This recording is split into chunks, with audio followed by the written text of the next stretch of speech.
Hi everyone.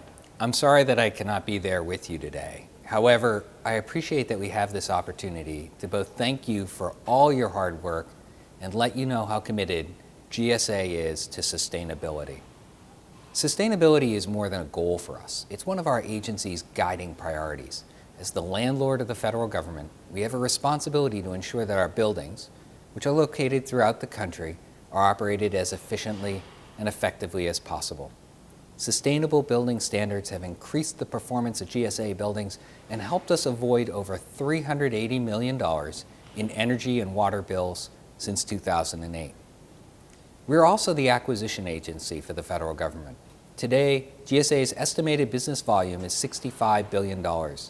With that level of procurement and management, failure to incorporate sustainability into our business model would leave significant savings for the government and the taxpayer on the table at a time when neither can afford it. That is why GSA has joined the Sustainable Purchasing Leadership Council to help define what leadership in sustainable purchasing means. SPLC recently unveiled 5 principles of sustainable purchasing, and I'm happy to report that GSA is already applying each one of them. First, we're working to understand the impacts of our purchasing by analyzing in detail how our largest spending categories impact the environment. Second, we're committed to sustainability as an organization. The federal government virtually created the market for recycled office paper 30 years ago, and we've been leading the way ever since in areas like green electronics and alternative fuel cars and trucks. The third principle is results. And we are proud of what we've done to support sustainability throughout the country. And we're continuing to see great results.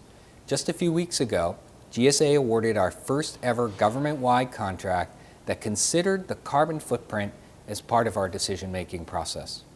Our acquisition of services and products creates a carbon footprint that is 9 times that of our buildings and fleet put together. This is a much overdue advancement in our procurement policy, and it's going to make a real positive impact on our environment.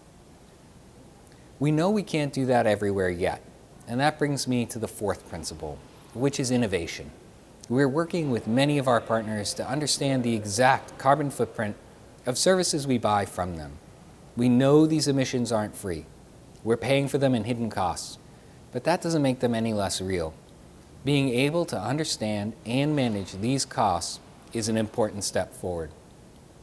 Finally, 5th, transparency.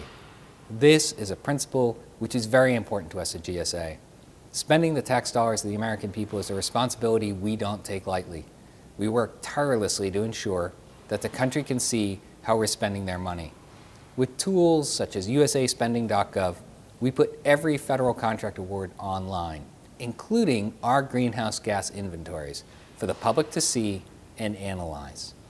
Through these principles, GSA is helping to define sustainable purchasing. We've made some important progress, but there's still a great deal of work left to be done, which is why we're fortunate to have groups such as this to help us take those next steps. Once again, thanks to the SPLC for their leadership in this effort and to all of you for joining it. Working together, I know that we can create a more sustainable government.